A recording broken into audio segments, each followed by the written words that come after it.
Hello， 大家好，我是丽丽，现在我在新疆的吐鲁番。今天这一期视频带大家去参观一下吐鲁番特别有名的交河故城。交河故城是什么？有什么样的历史？我们具体去了解一下吧。说起吐鲁番，很多朋友更为熟知的是这个地方很热，这个地方盛产葡萄。但如果你了解过丝绸之路，了解了西域36国的历史，就会知道吐鲁番在张骞通西域前为姑师国，后来也叫居师国。这个国家控制着吐鲁番盆地一带，是丝绸之路上的一个重要节点。古代有一句话，得居师通西域，由此可见吐鲁番这个地方的地理位置到底有多特殊了。居师国最初是吐鲁番的附属国，为匈奴提供赋税，并成为匈奴入侵汉朝西域地区的跳板和耳目。汉武帝时期，汉朝为了打通丝绸之路，与匈奴展开了对西域的激烈争夺，地处要冲的居师就成了必争之地。汉朝和匈奴为了争夺居师，进行了长达几十年的战争，史称五争居师。由于汉朝的持续军事压力，以及在公元前60年匈奴王降汉，导致西域统治体系的崩溃，居师国的情况发生了根本变化。而后居师王投降汉朝，为了防止其势力再度统一并威胁丝绸之路的安全，汉朝采用了分而治之的策略。大概在公元前60年左右，汉朝将原来的居师国分解为居师前国和居师后国等多个小国，而我们今天要去的交河故城就是居师前国的王都。我好像经过这边的民居了，这边是一条县道，全都是本地人，看他们的房子，特别是他们那个大门特别有特色，很好看。左边这边都是他们的葡萄园呐，你看这就是吐鲁番的葡萄，上面有很多葡萄架子，哇哦，特别有乡土特色。现在来到了交河故城的游客服务中心停车场，准备找个地方停车去看一下。把车停在停车场，现在准备进这个景区游客服务中心去看一下票啊。这个景区它是卖票的。刚刚过了安检，大家知道吗？它这个游客服务中心很特别啊，感觉跟山洞一样。一进来这边，世界上唯一的生土建筑城市交河故城，然后大家可以看到这里有一个头像郑吉，还有一路走进去吧，看一下，还真是有特色呢。为什么是生土城市呢？就是它是在用生土去夯建的，夯筑的，这是这一整块里面掏出来的城市，很特别啊。哇，你看这个用了旅游年卡打折了之后还得再交42块钱，拿了这3张票，现在准备进去。这里面跟个山洞似的，阴凉阴凉的。乘乘票1学请进。这边有临时抱佛脚，好运跑不了。这边就是交河故城的全景沙盘，我们先过来具体了解一下。大家可以看到交河故城的整个形状就像一个柳叶的形状，而它的主要的城镇集中在了东部，这边是佛寺官署区，观景台在中间，然后还有东门、中央大塔，还有民居。这边这一块呢就是大佛寺寺庙区，还有过来这边就是塔林。等一下我们进去里面主要去观赏一下，当然最主要观赏的应该是民居这一块，还有佛寺，这是我比较感兴趣的。我们应该是从南门这边进去的。展览馆这边主要介绍了居师国的一些历史，例如五争居师，大家可以看到就是西汉跟匈奴在公元前99年到公元前60年对于居师这块区域进行争夺，最终将匈奴打败了之后，在这个地方设立了西域都护，全面管辖西域的军政事务。大家可以看到这是以前的一些照片。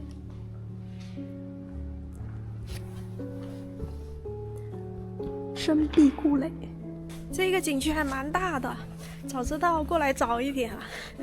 现在这个11点过来，等一下逛到8点，那就天黑了，可以上车了。啊，只有我一个呀，那我坐前面。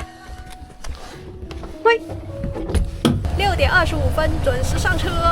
看这辆观光车，哈，只有大叔还有我，独享这一辆车。看这景区周边会有很多的葡萄架子、葡萄园，真的这边都是真真正正的新疆滋味、新疆特色。这才走了1分钟不到，就来到了交河古村。这边就是交河古村，从这边进去啊，这也是一个独立景区。哇，我感觉我又要进山洞了。这就是交河古村的景区。这一进来，你看这边很多都是生土夯筑的，会有一些这个秸秆，蛮有特色。接下来我们具体看一下啊，骆驼。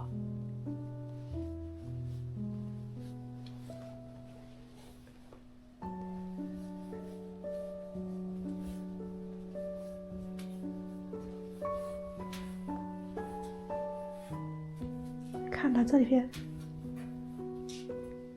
这个房子都是直接从整块泥土当中去掏出来的，很明显，对不对？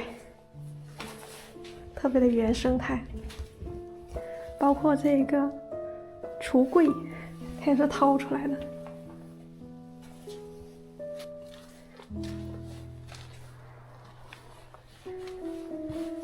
大家看到地上的泥没有？都是黄泥。生土，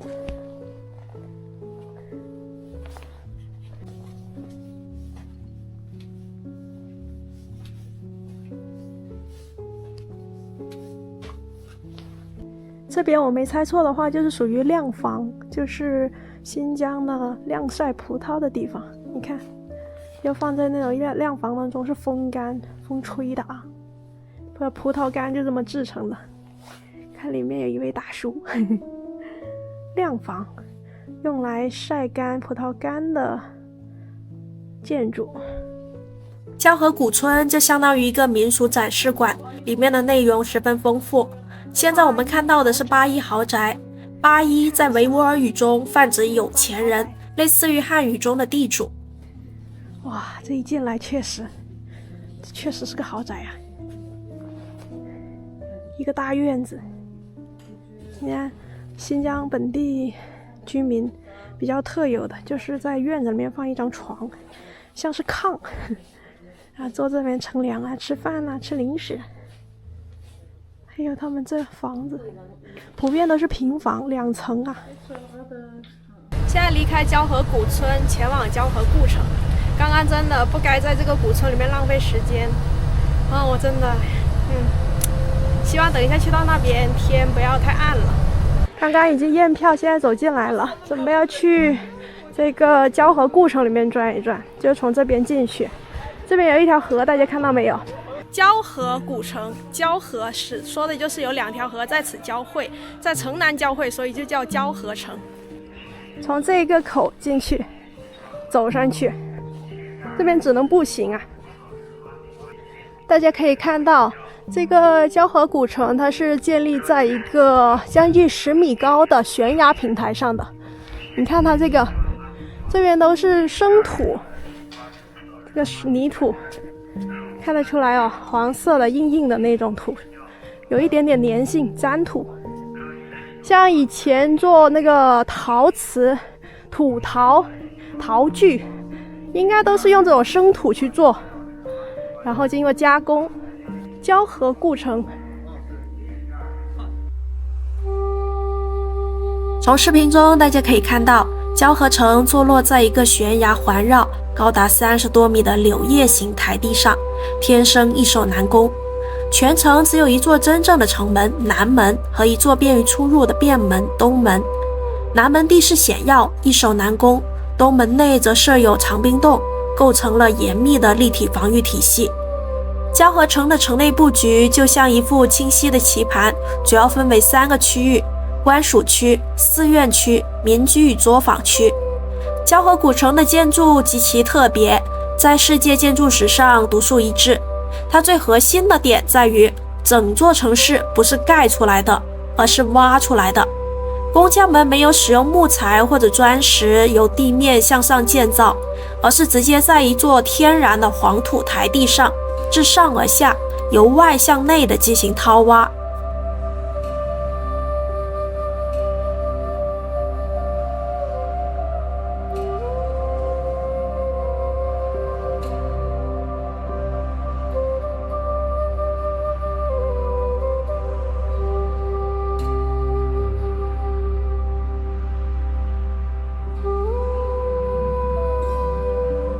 这边区域就叫大型院落区，大家可以看到，你看前面这一座院子，还有这一座，所以能看得出来它是有一定的规模的，并且大家可以看到前面还有个洞，它就是那个门掏进去，然后再掏出个房子，然后掏出个卧室，全部都是生掏呀。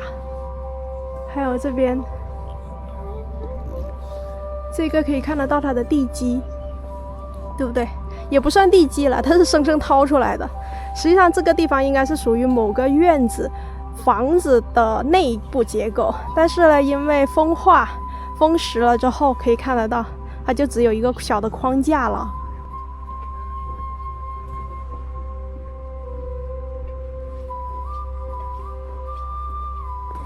现在来到了人比较多的地方，这边有很多的旅游团，主要是一些叔叔阿姨啊。我们先上这个台阶上，走在高处去看一看。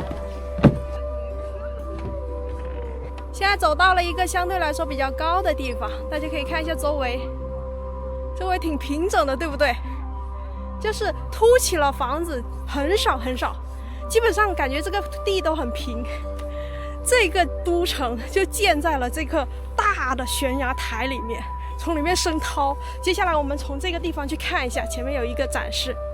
过来看一下，这边有一个展示区，你看，就是从这一整块的东西里面生生掏出来。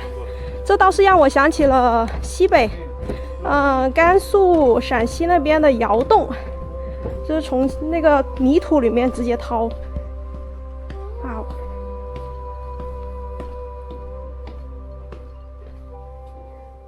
你看这边一进来，这是一个天井，应该叫天井，对不对？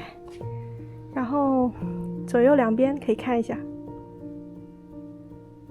挖的特别的平整，但是这边都不允许进去啊，这里面都是属于文物。你看一下，里面就是一个走廊通道，然后通向了每一个房间。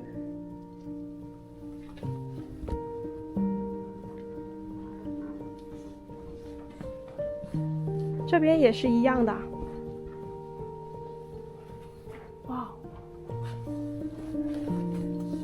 大家看到没有？甚至上面还有一个通风口哦，人类智慧的结晶呀！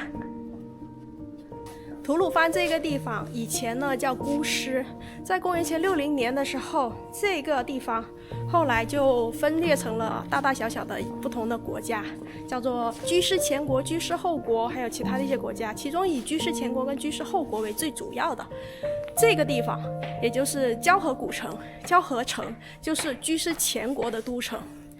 这个地方呢，周围的农业都非常发达，大家从视频当中也能看得到。真的是很富饶的一个地方，很富饶的一片土地。在这边生产出来的东西呢，都是为了丝绸之路的往来的军队呀、商旅提供了重要的补给，所以呢，这个位置相当的重要呀。接下来我们再往外走一走，去看一看。这边就是它的天井，就是从里面掏出来的房间，室内，然后接着要通风透气，所以呢，这个地方就会作为一个井盖。然后通风透气换气啊！现在我们来到了交河故城最壮观的一片区域了，看着面前，哇哦，这一大片的。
这在以前的古代，这个地方就是属于他们的一个巷道，就是巷子啊、走廊、通道啊。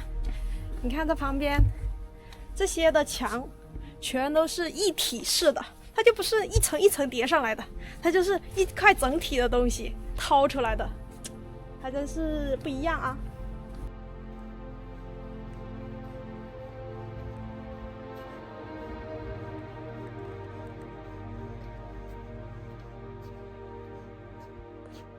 现在已经是晚上的7点半了，昭和故城里面好像没有游客了，只有我一个人。你看这些射灯已经亮起来了，能看得到里面的空间感，有没有？大晚上的还是蛮有氛围呀。那前面这些土房子里面，你看这个是房间里面，然后这个也是，这个好像是官署遗址吧，就是一个比较大型的建筑，主要是政治相关的东西啊，官署遗址。好，就往前走，就不走了啊，那边太黑了。整座古城安静的有点吓人，不过也还好，天没有完全黑完，现在是7点半，还可以走回去。8点钟就天黑了，那完全天黑的时候，这个古城，确实是有点吓人。这个古城有2300多年的历史，真正的古城。很有历史文化沉淀。又来到了这家餐厅，今天点了一份2节子炒面。它这个炒面跟我想象当中不一样啊，我以为炒面都是干的，原来炒面也有加汤的啊。然后这边还会加了一些这个应该是牛肉还是羊肉，另外还有一些像这个韭菜、青菜。还有西红柿，就这样子。然后这个面呢，就是短短的，就不是特别长，都是一节节，所以叫2节子嘛。OK， 现在来尝一下这个2节子炒面。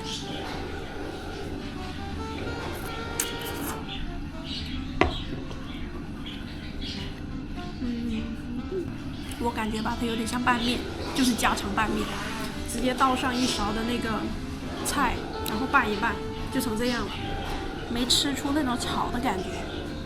为为什么我会点一份2节子炒面呢？因为有的朋友跟我说，就说，新疆的什么干煸炒面啊、2节子炒面、丁丁炒面那超级好吃。我之前没吃过，所以我点一份，结果我发现它长得跟家常拌面没两样呀。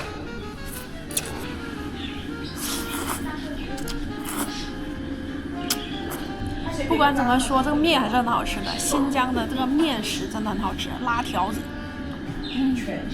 真的好香啊！真的超级爱新疆的面食。再来吃一口这个羊肉，还是吃肉给力啊！再来一口，真爽！再来一口。